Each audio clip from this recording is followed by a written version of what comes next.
Joe Schmidt. The Irfu elite performance director David Nucifora has revealed for the first time how New Zealand went over and above to convince Joe Schmidt to return home after the 2015 Rugby World Cup. In the aftermath of the tournament, the Ireland coach sat on his decision for some time, which included a journey home in the summer of 2016, before eventually extending his contract with Ireland to 2019.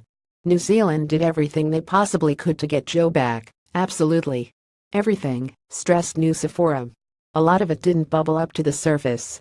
They put a lot of pressure on. We were fortunate that he decided to stay here and focus on Irish rugby through to the next World Cup. Schmidt has never failed at any level of his long, rewarding coaching career, from Bay of Plenty to the heights of international rugby.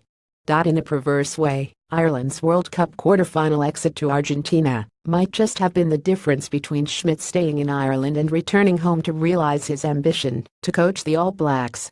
This could reflect Schmidt's belief in his players and those on their way through the system. Centre Bundy Aki and hooker Tom McCartney will be Ireland qualified in November.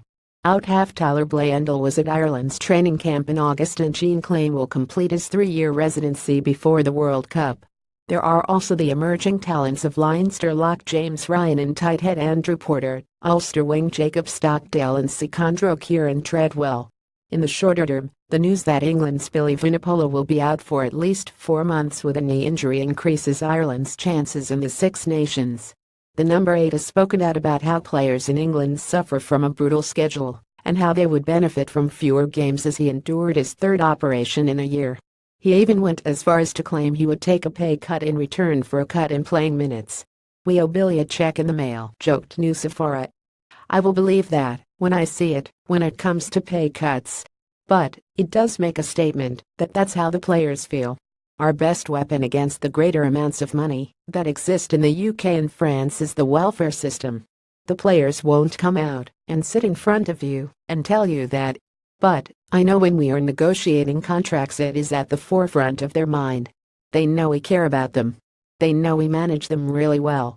Nucifora was also free to confirm that Munster and the Irfu have narrowed their search for a successor to Rassie Erasmus down to one unnamed candidate. Fellow South African Dave Wessels has been mentioned in dispatches. "We feel we're getting close to being able to do something," he added. But in any negotiation, things can move or change at the last minute. You never quite know until it's actually done. At the moment, we are talking to one person. That's why I can say we are getting closer. Nucifora ranked the loss of Erasmus as nothing more than the nature of the business. There is no safeguarding against a coach's change of mind to cut his contract short. "I'll tell you a story," said Nucifora. "We were in South Africa last June 2016. The first person I saw at a function I went to was the South African RFU CEO Jury Roo. The first thing he said to me was, 'Well done, but we're going to be doing everything we can to bring him back at some point.' You expect that. Good people, of course they are going to try and get them back. The Irfu is left to look on the bright side of life with Erasmus.